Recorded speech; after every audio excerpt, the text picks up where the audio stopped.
प्रेरणास्पद कथाएं YouTube channel पर मैं धनंजय जैन आप सभी का हार्दिक अभिवादन करता हूं। छोटी सी कहानी डीजे की जुबानी। दोस्तों, एक गांव में दो ब्राह्मण परिवार रहते थे।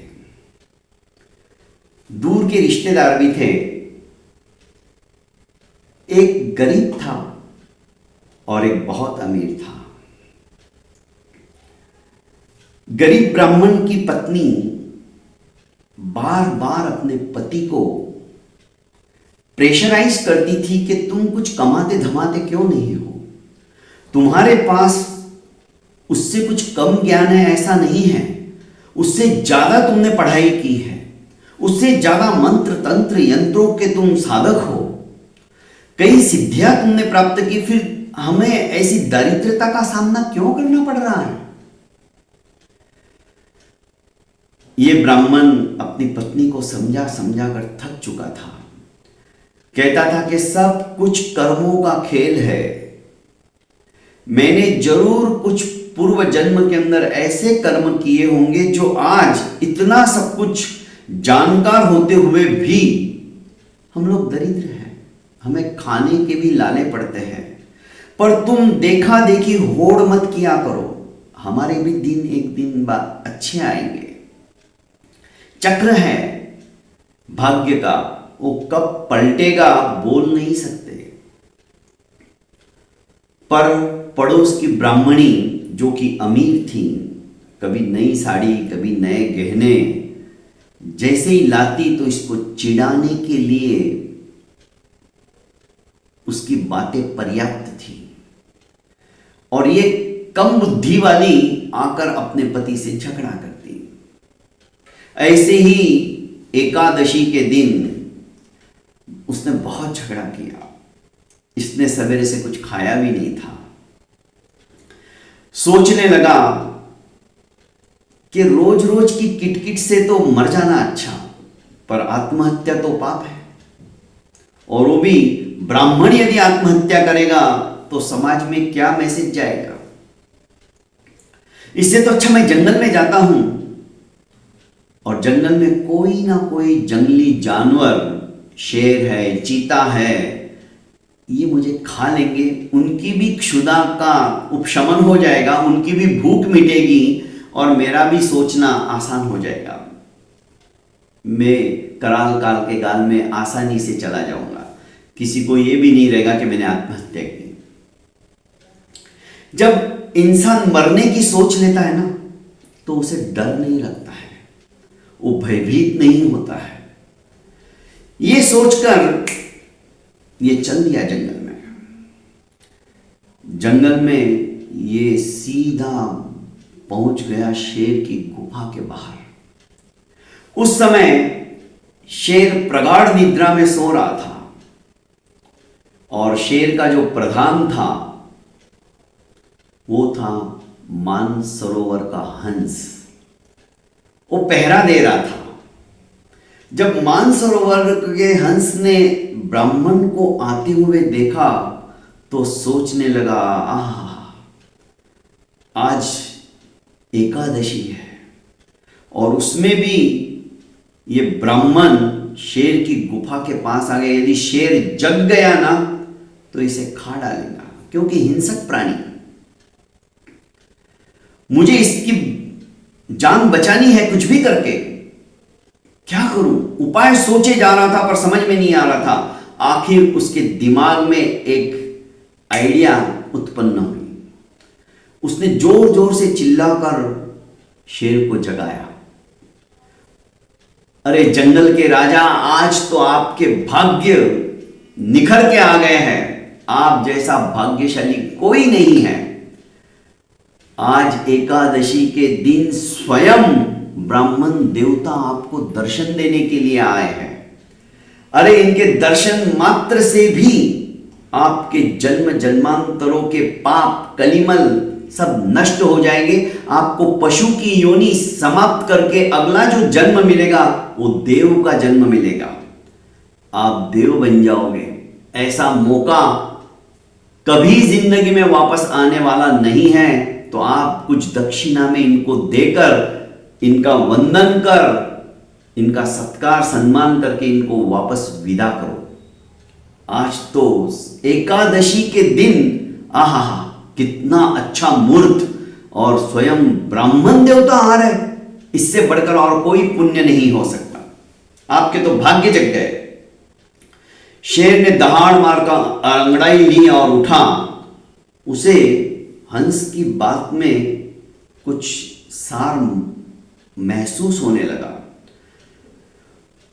वो फटाक से जिन जिन मनुष्यों को उसने मारा था, उनके जो गहने थे वो सारे लाया इकट्ठा करके, और ब्राह्मण देवता के चरणों में रख दिया और अपनी जीभ से ब्राह्मण देवता के चरणों को चाटने लगा। हंस ने इशारा किया कि ब्राह्मण देवता जितना जल्दी हो सके यहां से अब तुम निकल जाओ, क्योंकि ये सिंह है, कब इसका मन परिवर्तित हो जाएगा बोल नहीं सकते। ब्राह्मण देवता इशारा समझ गए, और जिस कारण से वो मरने की सोच रहे थे वो दारिद्र्यता ही उनकी दूर हो गई। इतना सारा धन, इतने सारे आभूषण उन्हें प्राप्त हो गए थे। ब्राह्मण देवता लेकर वहां से अपने घर आए। अब जो बार बार ताने मारती थी, बार बार बताती थी कि आज मेरी ये नई साड़ी है, आज मेरा ये नया कंगन है, आज मेरा ये नया मंगलसूत्र है, आज मेरी ये नई नथनी है, आज मेरे कर्ण कुंडल है, मेरे पति ने देखो कितनी मेहनत से कमाया और मेरे लिए प्रतिदिन कुछ ना कुछ लेकर आते, तुम्हारा पति तो तुम्हें 2 जून रोटी भी नहीं देता है। ऐसा बोलने वाली उस ब्राह्मणी के पास जाती है और कहती कि चलो मेरे घर आके देखो, आभूषणों का भंडार लगा दिया है मेरे पति ने भी। जब वो आई और देखा तो विस्फारित नेत्रों से देखती ही रह गई।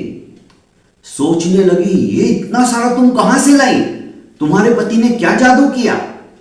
ये बेचारी भोली थी, इसने सब कुछ बता दिया कि जंगल में गए थे मरने की आकांक्षा से, मेरे बार बार ताने सुनकर उन्होंने ही मुझे बताया कि मैं तो मर जाता, पर देखो भाग्य कैसे बदलता है। वहां पर मुझे सिंह ने ये सब कुछ दिया, मेरे पैरों में भी वंदन किया और मुझे विदा किया इस तरह से, क्योंकि एकादशी थी। हिंसक प्राणी भी अहिंसक बन गया।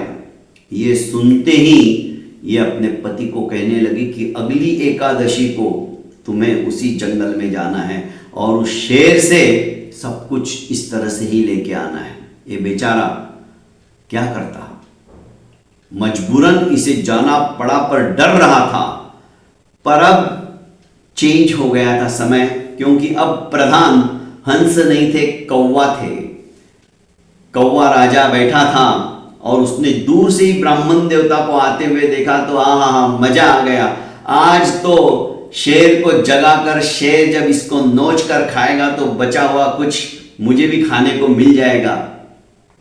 इस आशा से वो काव काव काव करके चिल्लाकर शेर को जगाने लगा। शेर जगा। शेर ने देखा कि अरे आज तो एकादशी, ये वापस कोई दूसरा ब्राह्मण आ रहा है, जरूर ये कौवा मेरे को इसी बात को चेता रहा है कि इसको मारो। पर थोड़ा सा पुण्य जो हंस ने सिखाया था इसके दिमाग में था और ये चाहता था कि मैंने जो एक बार पुण्य कमा लिया उसे वापस में इस ब्राह्मण को खा के समाप्त नहीं करूंगा। इसलिए दहाड़ कर आया और कहा कि हे लालची ब्राह्मण, वापस चला जा, तेरा इसी में भला है, हित है। क्योंकि वो हंस चले गए जो प्रधान थे, जिनके मन में दया थी और जिन्होंने दयावश मेरा भी मन परिवर्तित कर दिया। पर अब मेरा मन परिवर्तित होने के पहले, मैं कुछ खाने का सोचूं इसके पहले ही तुम यहां से निकल जाओ।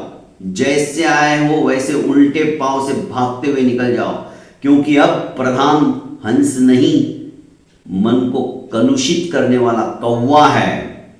ये मुझे भी चेता रहा है कि हाथ में आए हुए शिकार को मत जाने दो, पर हंस की वजह से मेरे में थोड़ी सी दया बाकी है, क्योंकि आज एकादशी है और मैं तुम्हें एकादशी के दिन मारूंगा नहीं। आज एकादशी नहीं होती तो शायद तुम्हारा काम तमाम हो जाता।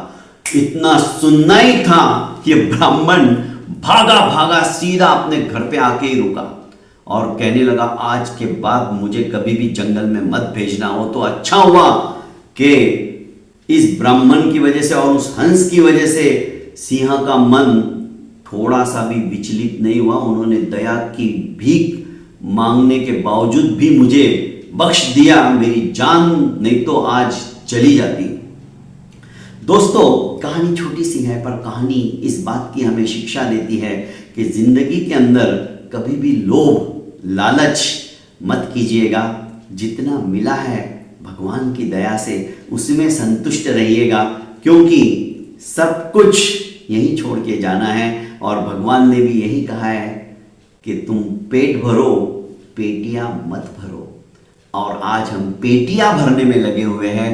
जिस दिन ये समझ हमारे अंदर आ जाएगी, हम जिंदगी जीना सीख लेंगे। बहुत बहुत धन्यवाद दोस्तों।